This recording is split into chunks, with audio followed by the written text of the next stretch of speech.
Sam and Corin is no stranger to the Agile community here in South Africa and abroad as well. So a lot of you know them. They are partners in the Agile consultancy called Growing Agile based in Cape Town. So Sam's personal motto is to be brave, and she embodies this by taking on challenges one step at a time. What does that remind you of? Just saying, hashtag. And Corin's entire career has been in software development with a significant focus on Agile, and has had enough experience with waterfall projects and environments to understand what the limitations are. So I've known Sam and Corin for quite a few years, and in fact it was Corin who was my Scrum trainer when I first did my Scrum Master course in 2010. Today they're going to be telling us about distributed teams. So is anyone there dealing with distributed teams?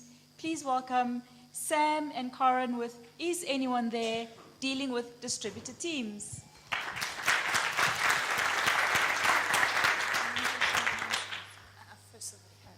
Okay, so we're going to start with a little video for fun. Familiar? Thanks for standing. Cool, so I think we've all been there. But imagine instead, oh, I'm very loud for myself.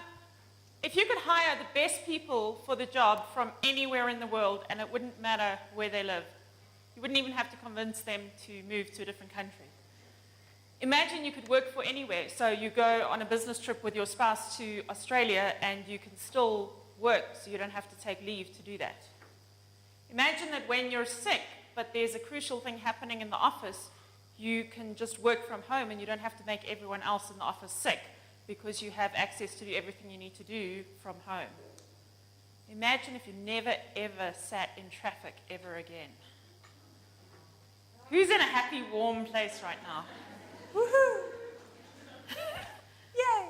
Cool. So with that, I'm Sam. I'm Karen. We're standing on the wrong side again. Oops. Well, we're from Growing Agile. So we're Agile coaches. And how this talk kind of came into being was, thank you, we love face-to-face communication. Did any of you go to Aslan's talk? Yeah. If anyone speaks to Aslan, he'll just tell you we love sticky notes. Yep. We love sticky notes. We love face-to-face communication. We think it's amazing. We think it's awesome. So the problem came in with, that's great, but if I carried on traveling, I'd be divorced. And Karen also. So how do we get to do this Agile stuff and stay happily married? So what was remotely possible? And that's how all of this came about, through our personal experience of trying to do this stuff remotely. So we're quickly going to talk about a couple of types of remote or distributed teams. I found out at Laing Coffee this morning that some people think remote and distributed mean different things.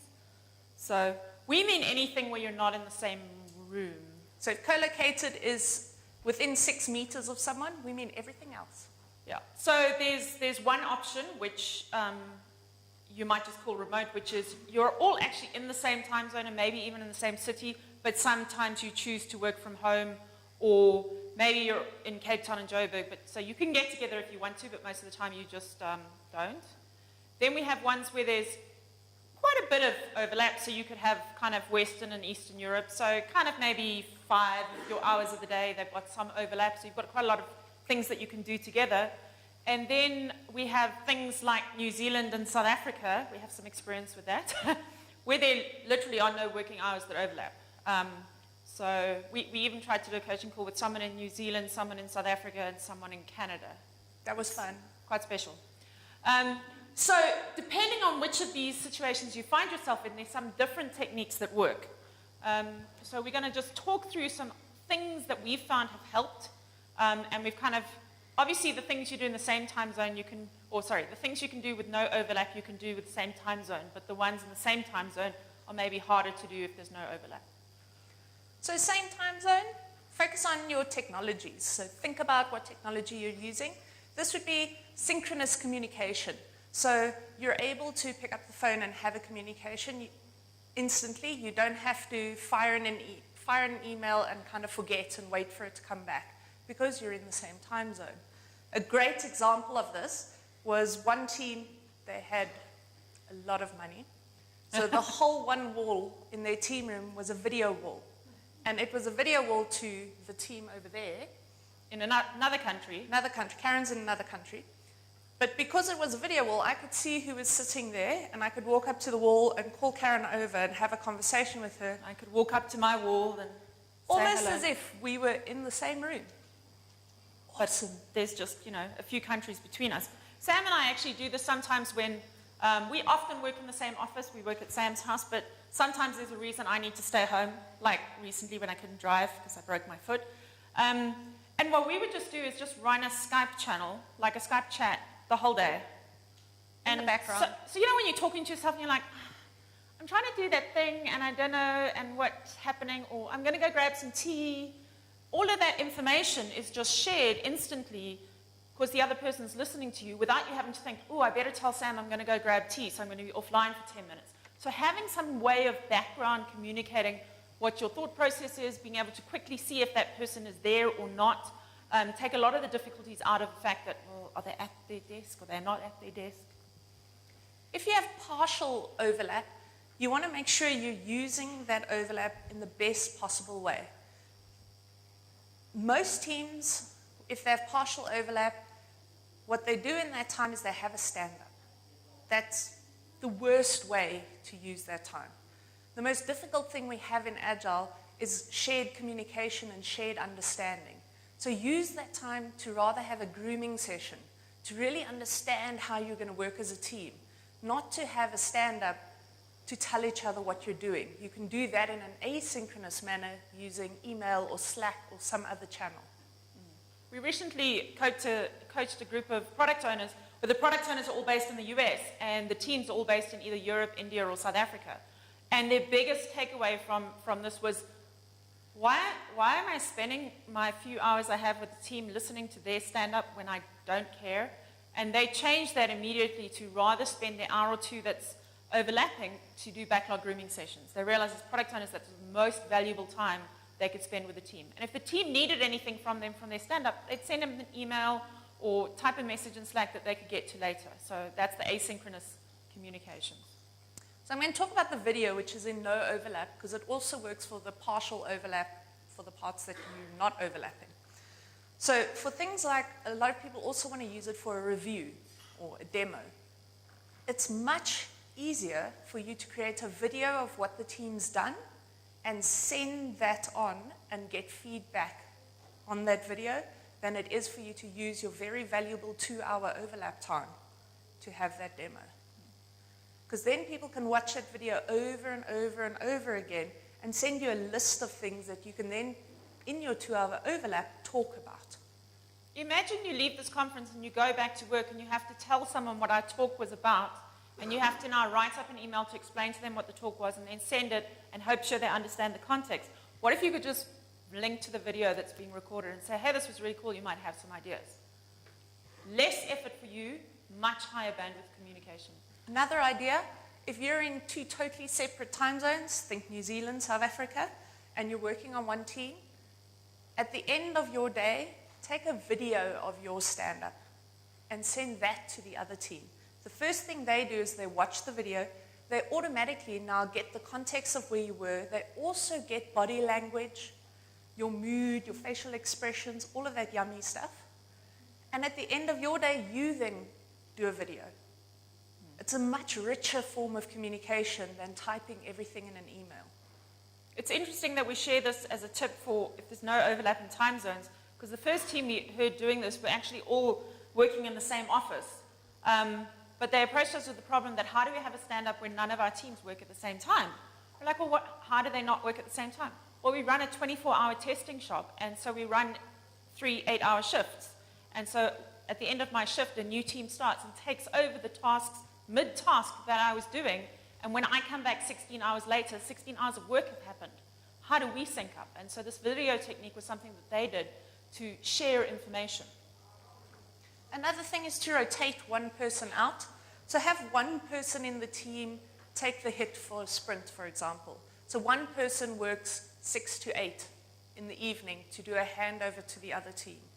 And in the next sprint, someone else takes that hit. If you do that, make sure it rotates through the team, that it's not the same person taking that hit, unless they prefer working those hours.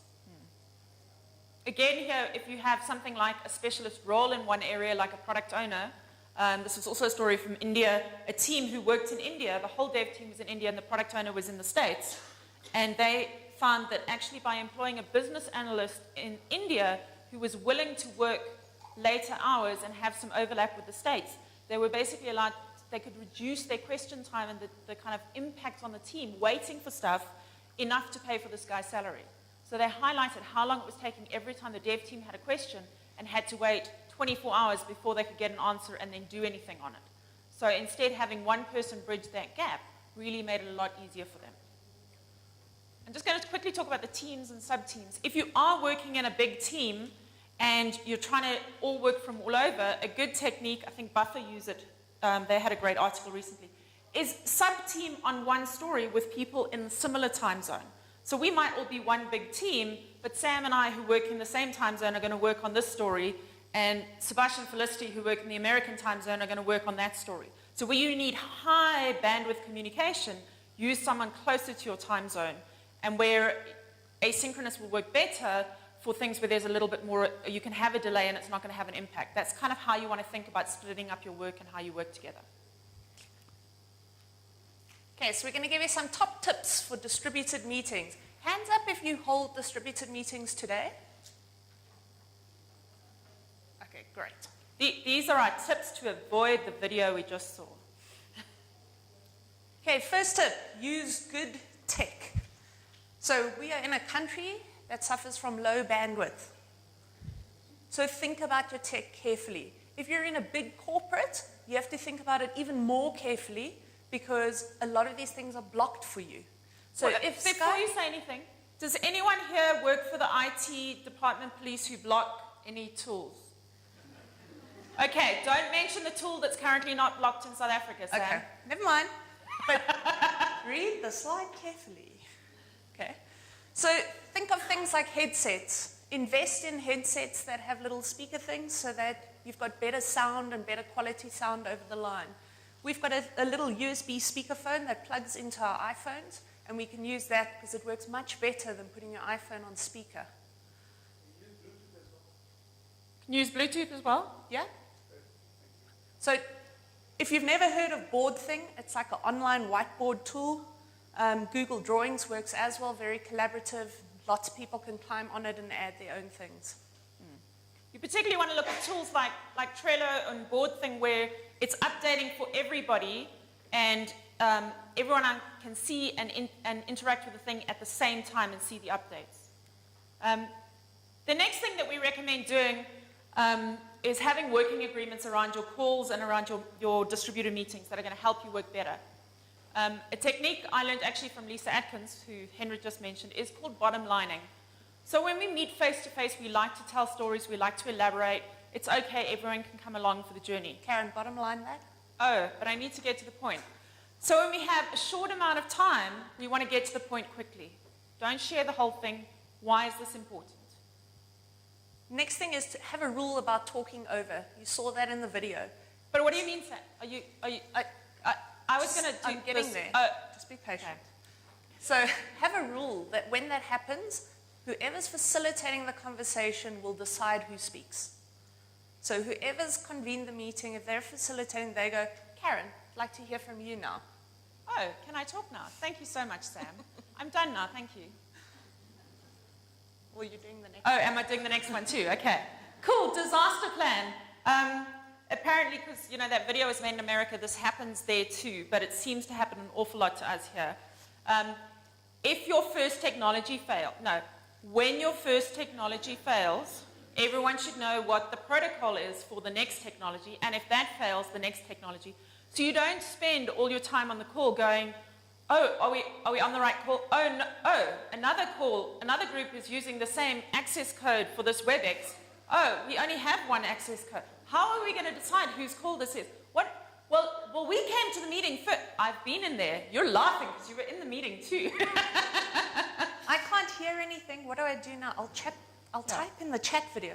No one's reading the chat video. How do I let them know to read the So chat we video? would recommend at least 3 levels of disaster recovery. What do you do if this isn't working, this isn't working, this isn't working? And whoever's facilitating, again, it's your responsibility to monitor all 3 of those levels, because you might not be aware of dude in Cape Town who's just lost his ADSL line and is now using email to talk to you.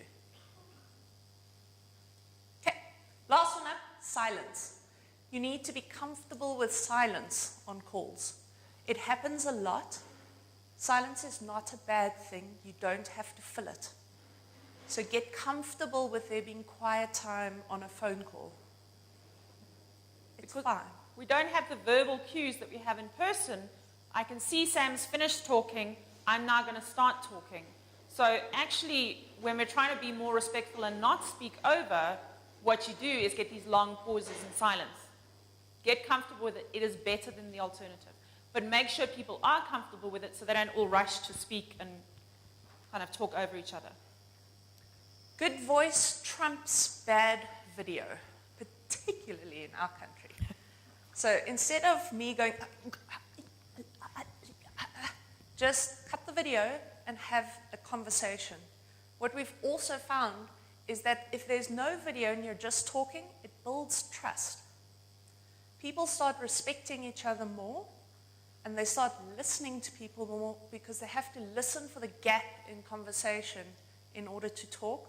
People start being more vulnerable because if I can't see you, I can be a little more honest and open about my feelings and my opinions. So I discovered this the first time I was in a coaching call, and I grew friendships with people who I have still never met and feel like an affinity to them because we had really deep, meaningful conversations, soul-searching conversations over the phone in a coaching circle. And so you can create massive trust in an environment, particularly a voice-only environment, if you create the right circumstances and working agreements for that to happen. If you're facilitating a distributed meeting, you can use both of these very well. So I've attended a retrospective where there was face-to-face communication and then there was a brainstorming session. And so everyone's video was switched off during the brainstorming session so that you could think by yourself and put things up without feeling pressure from anyone or without anyone looking at your puzzling face or your thinking face. And then you switch video back on again. So you can use both. Cool. Our next really important tip, which actually someone argued with me about this in Australia, is that everyone should have the same experience. So has anyone ever been the one guy who's dialed into a conference call where everyone else is in the room? Austin, I know you did it. Cool. It is the worst thing ever. People are having side conversations. People aren't aware of what the speaker is picking up or not picking up, and you sit there feeling like a tool and not wanting to like disturb the whole meeting just for you because, well, no, everyone else is clearly getting value. So you end up isolating the person who's in that different situation. And that's if you remembered to dial that person in. Oh, I forgot I was even going to tell the story, Sam. I started as the development manager at Fundamo many years ago, and we had a big offshore team. We had teams in India, teams in South Africa, and we were doing an all-hands stand-up because it was like the hardening week before we were going to ship. And the stand-up started at 10, and we had like 40 people in the room, and I forgot to call India. By 10 minutes in, they'd been trying all the different numbers, and eventually someone's like, Karen, it's India on the line. They'd like to know if they're coming to the stand-up. So if we'd all had to dial in to the same meeting, we would never have forgotten about them. So think about if everyone has the same experience. If you're having a conference call, don't have some people in a room and some people at their desks. Have everyone at their desks with headsets. Then if the line is bad, everyone knows the line is bad. Everyone jumps to another protocol. Another example of this was Lisa Crispin broke her, I think she had knee replacement or something, or hip replacement, it was or her foot ankle. or something. So she couldn't go to work for about 6 months. So what her team did was they bought an iPad and a bar chair and taped the iPad to the bar chair. And every meeting they had, they wheeled Lisa into the meeting so that Lisa's head was in the meeting. And she could see everyone and talk to them as if she was there. So you want to make the experience as similar as you can for everyone. Karen and I did fail at this the other day. We were trying to eat our own dog food. So we both wore our headsets. But when you're sitting a meter away from each other and you know how loud Karen is, it doesn't really work. Apparently you get a lot of feedback that way. It's like Karen in stereo. There's no feedback on your mic here, so maybe we just need better mics. Karen in stereo. It's awesome. Okay, and our last tip is to prepare. So how many of you are Scrum Masters, coaches, facilitators? No, you're not, Aslan. Put your hand down. You're just a freaking developer. Just teasing. So when you have a face-to-face meeting, do you spend some time preparing? Do you have some planned activities that you're going to do? Maybe you've got some stationery you might use. You think about how we're going to connect with people in the beginning and build some trust. How are we going to close it and wrap it up? All of that. When are we going to take a bio break? Because, we can't sit in a room for 3 hours because we'll be really bored and stuffy and we need to stand up. All of those things that you do for in-person meetings, you need to do for distributed meetings as well. It's even more important with distributed meetings because you don't have cues of people checking out. You can't tell when someone's playing solitaire. So, and the thing is, with the tech we have today, you can be really, really creative. So we do things where we have a voice chat and we've got a shared whiteboard where we're doing something and we've got a little chat window where we can type some things and we sometimes have video on and sometimes have video off. Use everything at your disposal. Play with new tools. We also recently have been doing some training preparation with a client who's international, and so they don't have a lot of slots where the times overlap. So we've been doing 3-hour sessions with them, workshops where we're working on training material. 3 hours on the phone without getting up and having a glass of water or whatever. That's really, so we just have a break in the middle for 15 minutes. Everyone turns off their video and their audio. We still stay connected to the call. We go, have a tea break, whatever, do the little bit of admin, return the phone call, and then we come back 15 minutes later. It works like magic. You can be refreshed. You're now paying attention again. 5 minutes. Okay. Oh, it's our last slide. That's So excellent. there's our single tweetable slide with all 5 tips.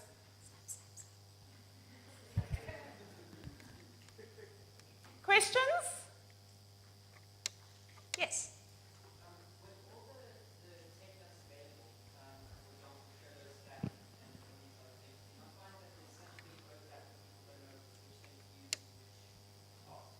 No, I find people use too many things instead of finding something that works. So, for example, they'll use Slack and Trello and email and chat in the same place. Yeah, so I think what happens in teams is, especially development teams, they get very excited by the tech, and so they think more tech is better, and then you don't know where to look anymore. Because then it's like, well, now I have to check Slack, 4 channels in Slack, then I have to go to email, and then that person's also WhatsApping me, and it just gets confusing. So you need to have working agreements as teams, and most teams don't have that. Where are we going to communicate about this? Where are we going to communicate about that? And if it's not working, find another way, but don't keep adding to your technology. Yeah, and I think you can use lots of tools, but as you say, don't duplicate what you use the tool for. So the task board is in Trello, not also in Slack, not also in email. Awesome. So there's different tools serve different purposes, Yes. right? So Slack creates a water cooler effect. It creates an immediate conversation piece. It sometimes works as an asynchronous way of catching up. Trello is for status. Yeah. Video is for immediate contact. So they serve very, very different purposes. I don't think it replaces. It augments. If you use them. Yeah, if you use them for the purpose that they're intended for. It'll figure itself out. That's my experience. So we actually, we use board things sometimes to, it's like you put a canvas up and you can brainstorm stuff on there. But actually, if we're just prioritizing like topics for a training course, we use Trello for that because it's much easier to drag things around and move them up and down. So we actually use Trello for something we could use board thing for in a specific instance because we found it works better. So sometimes we use things for different purposes. I think in terms of distributed stuff, that these top 5 tips, the hardest part of distributed is collaborating with code. And so that speaks directly to the XP engineering practice. continuous integration, continuous delivery, tests, etc., etc. Yeah. Shared code base in the cloud, shared build systems on the cloud, all of those things. You can't do it in-house. You try with VPNs. We've been through an organization now which has taken 7 weeks in a 12-week project to set up a VPN. So these are the challenges that we have. And for all the tech that we put down and all the agreements we do, developers need to collaborate on code. Yeah, absolutely. We are not speaking from that point of view because I don't think Slack existed when I last touched code. So we're talking about how we work with teams on a variety of different things. Not all software teams, not all code stuff. So yeah, this is not necessary. I agree with all of those things for code, but if you want help with that, you see the man in the corner.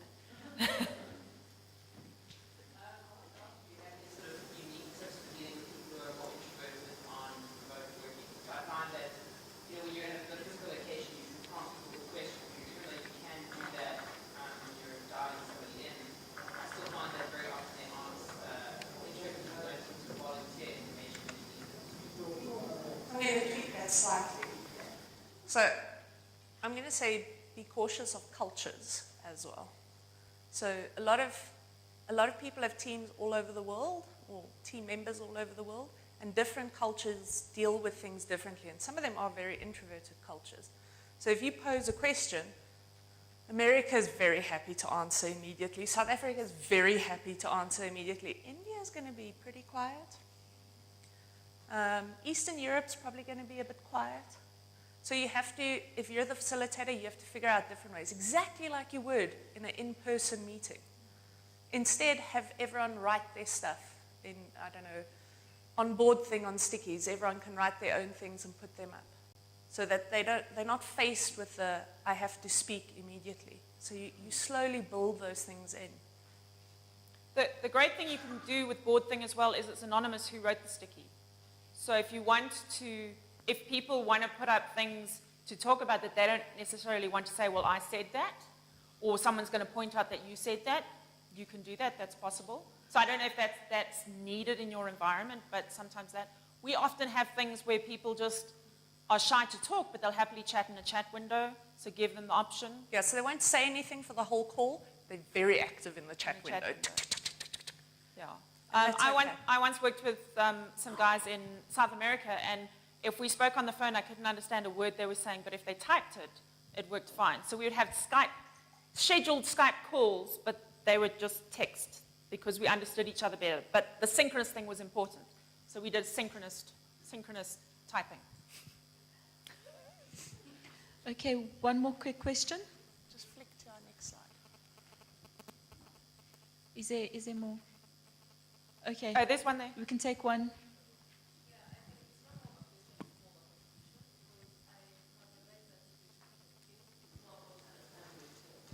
Nothing, there's no silver bullet here because as state councillors have been about the change in Asia where they were having such a low esteem of what they were saying, and so it needed us to use the overlap time, we had like 4 hours overlap, but we had to use that time for stand up and discussing some issues, and after some time they got more courage to talk when they could talk more, and after that it was okay to do other things like synchronous. So I think it just depends on the team, how you start up, and then afterwards things can change, but as long as you pass through that rapport when you're starting and get everyone communicating, then it's time to just continue. But I think the initial, just make sure everyone is comfortable and willing and courageous enough.